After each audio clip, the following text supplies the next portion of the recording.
স্বাধীনতা এ শব্দটি কিভাবে আমাদের হলো? নির্মলেন্দু গুণ। একটি কবিতা লেখা হবে তার জন্য অপেক্ষার উত্তেজনা নিয়ে। লক্ষ লক্ষ উন্মত্ত অধীর ব্যাকুল বিদ্রোহী শ্রোতা বসে আছে। ভোর থেকে জনসমুদ্রের উদ্যান সৈকতে কখন আসবে কবি? এই শিশু পার্ক সেদিন ছিল না, এই বৃক্ষে ফুলে শোভিত উদ্যান সেদিন ছিল না, এই তন্দ্রাচ্ছন্ন বিবর্ণ বিকেল সেদিন ছিল না। তাহলে কেমন ছিল শিশু পার্কে, বেঞ্চে, বৃক্ষে, ফুলের বাগানে ঢেকে দেয়া এই ঢাকার হৃদয় মাঠখানি? জানি সেদিনের সব স্মৃতি মুছে দিতে হয়েছে উদ্যত কালো হাত। তাই দেখি কবিহীন এই বিমুখ প্রান্তরে আজ কবির বিরুদ্ধে কবি, মাঠের বিরুদ্ধে মাঠ, বিকেলের বিরুদ্ধে বিকেল, উদ্যানের বিরুদ্ধে উদ্যান, মার্চের বিরুদ্ধে মার্চ। হে অনাগত শিশু, হে আগামী দিনের কবি, শিশু পার্কের রঙিন দোলনায় দোল খেতে খেতে তুমি একদিন সব জানতে পারবে। আমি তোমাদের কথা ভেবে লিখে রেখে যাচ্ছি সেই শ্রেষ্ঠ বিকেলের গল্প।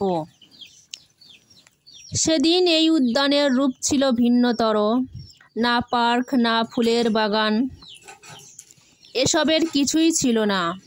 শুধু একখণ্ড অখণ্ড আকাশ, যেরকম সেরকম দিগন্ত প্লাবিত।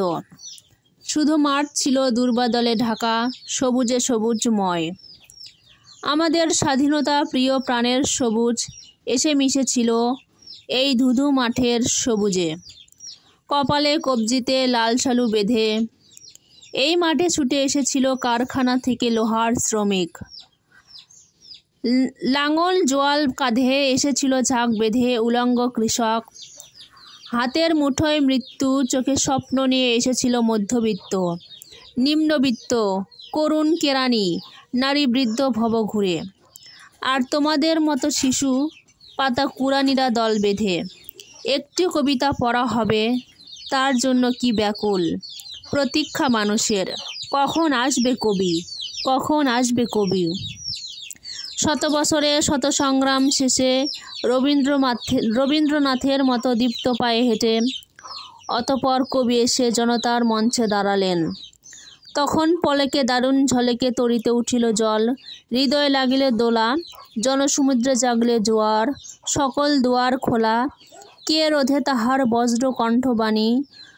গণসূর্যের মঞ্চ কাঁপিয়ে কবি শোনালেন তার অমর কবিতাখানি। এবারের সংগ্রাম আমাদের মুক্তির সংগ্রাম, এবারের সংগ্রাম স্বাধীনতার সংগ্রাম।